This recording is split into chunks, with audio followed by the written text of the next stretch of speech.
여호수아 19장 17절 말씀 함께 읽겠습니다. 넷째로 이사갈 곧 이사갈 자손을 위하여 그들의 가족대로 제비를 뽑았으니. 24절 읽겠습니다. 다섯째로 아셀 자손의 지파를 위하여 그 가족대로 제비를 뽑았으니. 아멘. 가나안 서쪽 7지파 중에서 네 번째와 다섯 번째 땅을 제비 뽑아 분배받은 지파가 이사갈 지파하고 아셀 지파입니다. 오늘은 이 두 지파에 대해서 말씀을 나누려고 합니다. 먼저 이사갈 지파는 이사갈, 레아의 다섯 번째 아들이 이사갈인데 그 이사갈의 후손 지파로서 창세기 49장 14절 15절에 야곱이 이렇게 예언합니다. 이사갈은 양의 우리 사이에 꿇어앉은 건장한 나귀로다. 그는 쉴 곳을 보고 좋게 여기며 토지를 보고 아름답게 여기고 어깨를 내려 짐을 메고 앞제 아래서 섬기리로다 라는 예언을 받습니다. 이 이사갈 지파가 받은 땅은요 북쪽에 있는 지역이에요. 그래서 서쪽으로는 기손강 동쪽으로 시작하여 요단강을 접한 그 매우 아름다운 땅을 얻었는데, 소위 말하는 이스라엘 평야가 바로 이사갈 지파가 분배받은 땅이에요.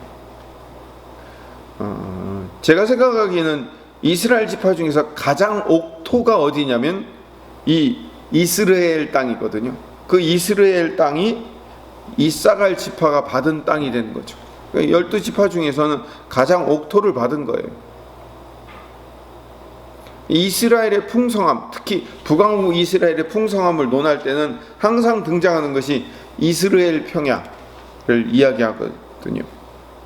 이렇게 풍요한 땅을 분배받았음에도 불구하고 야곱의 오늘 우리가 읽은 예언은 그렇게 좋게 보이질 않아요.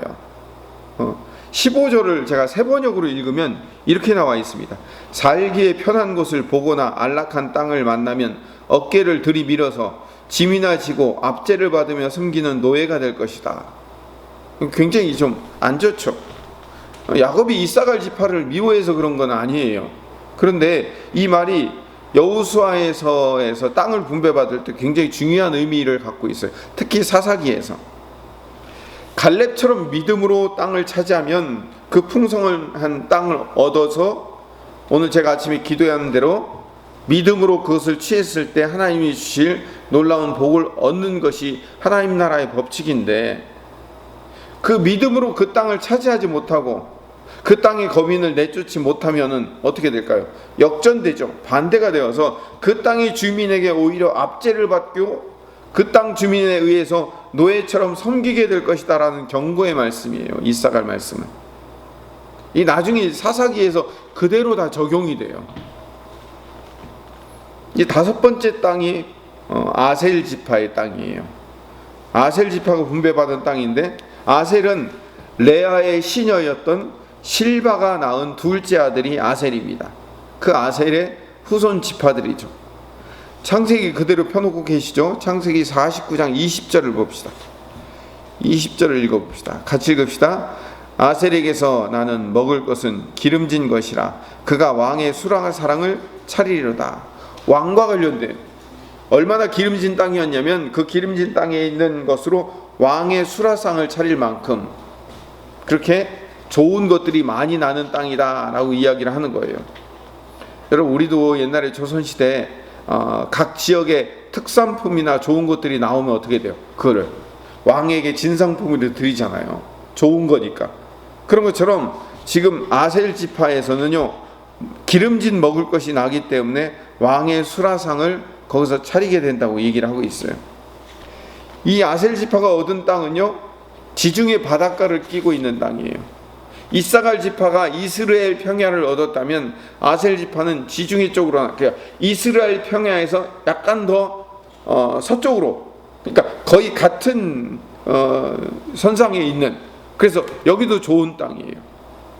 나중에 솔로몬 왕이 성전을 지을 때 백향목 그리고 여러 가지 그 기구들, 이런 것들, 재료들을 제공해 준 나라가 두로 왕이에요. 두로 왕 히람이 특별히 석재 그리고 철물들, 백향목 이런 것들을 제공해 줬어요.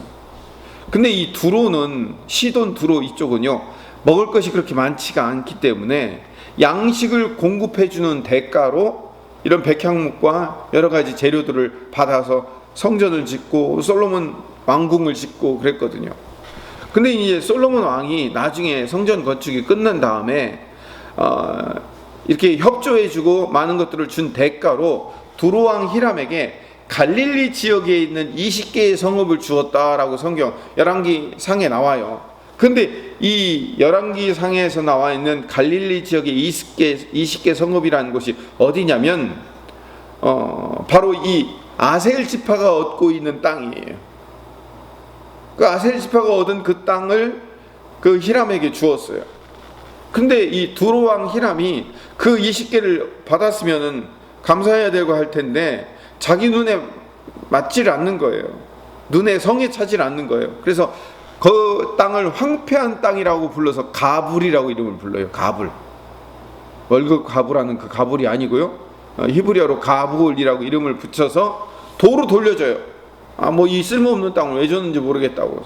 솔로몬이 다시 그 땅을 받아가지고 거기다가 성을 다시 재건을 해요. 그 가불이 있는 지역이 아셀 지파의 땅이에요. 두로왕 히람은요, 자기가 무역업으로 살았기 때문에 레바논의 환경이 굉장히 좋아요. 오히려 이 이스라엘보다 레바논이 훨씬 더 환경이 좋아요. 거기는 밀림 지역 같은 것도 있고 그래요. 그래서 백향목이 나잖아요. 근데 레바논의 환경에 그 백향목이 우거진 그 레바논 지역과 비교했을 때 이스라엘 땅은요, 보잘것없어 보였던 거예요. 그래서 가불, 보잘것없다라는 이름을 붙여서 도로 돌려줬는데 사실상 이 두로왕 히람이 뭘 몰랐던 거예요. 하나님이 그 눈을 가리게 한 거죠. 사실은 그 땅은요, 그 이사갈 지파가 받았던 이스라엘 평야와 마찬가지로 쌍벽을 이루는 이스라엘에서 가장 비옥한 자원과 환경이 있는 그런 지역이에요. 이제 내일 마지막으로, 내일 월상 예배지만 내일 보게 될 납달리 지파와 단 지파를 제외하고는 이제 거의 대부분의 땅이 분배되었죠. 아셀 지파의 땅에 대해서 한마디 더 붙이면요, 이 아셀에게 분배된 지역 안에는요, 그 원래 그 고대 시대 최대 항구 도시 중에 하나였던 두로와 시돈 지역이 사실은 다 포함되어 있었어요. 근데 이 아셀 지파는 두로와 시돈 지역을 정복하지 못했어요. 나중에 두로와 시돈 지역에 도시 국가들이 생기죠. 결국 사사시대에 오히려 그 시돈 지역에 있는 사람들에 의해서 압제를 받게 돼요. 아까 이사갈 할 때 말씀드렸죠. 그들이 어깨를 비집고 좋은 땅이면 들어가가지고 노예 생활이라도 하고 살게 될 것이다 라고 했던 야곱의 예언이 그대로 들어맞아요. 사사기 10장 12절에 보면 또 시돈 사람과 아말렉 사람과 마온 사람이 너희를 압제할 때라고 얘기가 나와요. 이 시돈 사람들이 이스라엘 백성들을 압제했다고요. 그러니까 이사갈 지파와 이 아셀 지파가 이 두로와 시돈 지역을 차지하지 못함으로 말미암아 나중에 이스라엘 역사에서 끊임없는 우상 숭배와 그 우상 숭배의 원인을 제공하는 민족이 사실은 이 시돈과 두로예요. 두로는 그래도 조금 떨어져 있어요. 근데 이 시돈 지역을 점령하지 못한 결과를 이스라엘 백성들이 톡톡히 당해요. 솔로몬으로 하여금 우상 숭배에 빠지도록 만들었던 이방 여인들 중에 시돈 여인들이 있어요. 그들이 우상을 끌고 들어온 거예요. 더 큰 일은요, 북왕국 이스라엘의 바알과 아세라 숭배가 극에 달하게 됐던 원인이 뭐예요? 이 시돈 왕 엣바알의 딸 이세벨이 아합 왕에게 시집 오잖아요. 시집 올 때 뭘 가지고 오냐면 바알과 아세라 섬기는 걸 가지고 와요. 그래서 온 나라를 어떻게 해야 돼요?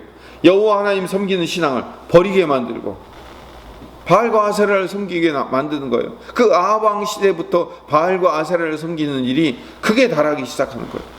그래서 그때 엘리야 선지자가 나와서 바알과 아세라 850명 선지자대 엘리야 1과 싸운 거예요. 여러분 850명 대 1과 영적 전쟁을 벌였다는 얘기는 뭘 의미하는 거예요? 이쪽 바알과 아세라를 섬기는 지역 사람들은 850명의 분량이 있는 거예요. 하나님 섬기는 사람들은 없었던 거예요. 그 당시 하나님 섬기는 사람들은 얼마만큼 있어요? 내가 7천을 남겨두었다라고 얘기하죠. 그럼 7천 명밖에 없었다는 얘기잖아요. 그만큼 우상숭배에 빠지게 만든 원흉이 이 시돈 지역이거든요. 그러니까 아셀 지파가 이 시돈 지역을 점령하지 못했기 때문에 결국은 그들에 의해서 점령을 받게 되고 그들에 의해서 악한 영향력을 받게 되잖아요. 아까도 말했지만 솔로몬은 아셀이 처음부터 분배받은 그 20개의 성읍을 두로왕 히람에게 그냥 선뜻 내주는 거예요. 하나님이 땅은 하나님의 것이니까 함부로 하지 말라고 그랬잖아요. 근데 이 솔로몬은요 함부로 히람 왕에게 내줘요. 물론 하나님이 히람 왕의 눈을 어둡게 해서 가불이라는 쓸모없는 땅이라고 보이게 만들어서 그 땅을 다시 돌려줄 수밖에 없게 되었지만 솔로몬은 큰 실수를 저지를 뻔했어요. 오늘 말씀 정리합시다. 오늘 말씀 이 이사갈 지파와 아셀 지파의 땅 분배 과정을 통해서 우리가 주목해야 될 것은 뭐냐면 하나님의 약속과 인간의 책임의 상호작용의 문제인 거예요. 하나님의 약속에 대해서 우리 인간의 분명한 책임이 있어요. 인간이 분명히 응답해야 돼요. 그게 뭐냐? 하나님의 약속을 우리에게 주셨어요. 그래서 그 땅이 각 지파별로 분배되었잖아요. 제비를 뽑아서. 근데 그 땅에 들어가서 차지해야 될 책임은 누구에게 있는 거예요? 우리 사람에게 있어요. 그러면 이제 이렇게 얘기하면 하나님의 그 약속과 인간의 책임이 있다라고 얘기하면 우리는 흔히 반반이라고 생각해서 이렇게 생각해요. 하나님이 약속을 주셨으니까 우리 인간이 그만큼 노력을 해야 되는 거 아닌가? 하나님 나라의 건설에 우리 인간의 노력이 필요한가? 그렇진 않아요. 인간의 노력이 필요한 건 아니에요. 인간의 책임이라는 것은 내가 노력해서 차지하는 나의 노력과 공로를 말하는 게 아니에요. 인간의 책임이라고 말하는 그 인간의 책임은 바로 믿음입니다. 잘 들으셔야 돼요. 중요한 이야기입니다. 믿음을 가지고 하나님이 약속한 땅이기 때문에 하나님이 그 땅에 쳐들어가기만 하면 반드시 빼앗아 주신다. 하나님이 가서 약속한 땅이기 때문에 하나님이 제비 뽑아 우리 손에 넘겨주신 땅이기 때문에 우리가 차지하려고 마음만 먹으면 거기에 철병거가 있든지 거기가 아무리 험난한 땅이든 거기가 안악자손이 있는 땅이든 상관없이 이길 수 있다라는 뭐가 필요하다고요? 믿음이 필요한 거예요. 믿음으로 갈렙처럼 포기하지만 않으면 그 땅을 정복하고 승리할 수 있어요. 그게 뭐예요? 그게 인간의 책임인 거예요. 하나님의 약속과 인간의 책임이라는 차원에서 그 인간의 책임이 뭐냐면 믿음이에요. 우리의 믿음. 여리고성을 정복할 때 가나안 땅을 정복하며 남쪽 연합군을 정복하고 북쪽 연합군을 정복하고 갈렙이 헤브론 땅을 차지해서 들어가는 그 모든 역사를 우리가 지금까지 배웠잖아요. 그렇죠? 배우면서 읽으면서 우리가 깨달은 게 뭐예요? 모든 일은 하나님이 하신다. 하나님이 언약하셨기 때문에 그 언약을 하나님이 이루시는 거예요. 그러니까 우리의 인간의 입장에서의 책임이 뭐예요? 믿음으로. 맨 처음에 가나안 땅을 정복하기 전에 요단강을 건너가야 되잖아요. 요단강을 건너갈 때도 어떻게 했어요? 제사장들이 법궤 메고 믿음으로 발을 먼저 들이밀었잖아요. 그러니까 발을 먼저 들이밀으니까 어떻게 돼요? 물이 저 위에서부터 끊기잖아요. 홍해와 다른 거예요. 홍해는 그냥 똥인지 된장인지 모르는 인생들이었으니까 아예 모세를 통해서 딱 갈라주시고 통과시켜 준 거예요. 그렇지만 이제 가나안 땅에 와서 우리가 해야 될 일은 뭐예요? 믿음인 거예요. 믿음으로 한 발 내어딛지 않으면 안 돼요.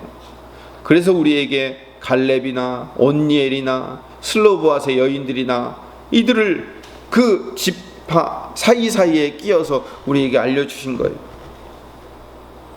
인간이 믿음으로 하나님께서 주신 땅을 차지하지 않으면 어떻게 될까요? 반대로 정복하지 못한 땅은 우리의 믿음을 발휘하여 정복하지 않았을 때 거기는 사단의 영역이 되어버리고 그 사단의 영역이 오히려 우리 성도들을 공격하는 근거지가 되어버리잖아요. 그러니까 여호수아의 반대가 뭐예요? 여호수아가 승리했던 그 일의 반대가 사사기인 거예요. 사사기와 여호수아는 동전의 앞뒷면이에요. 하나님의 나라는 믿음으로 들어가는 나라입니다. 예수님께서도 말씀하셨죠. 천국은 침노하는 자의 것이라고 말했잖아요. 침노한다. 들어가면 되는 거죠.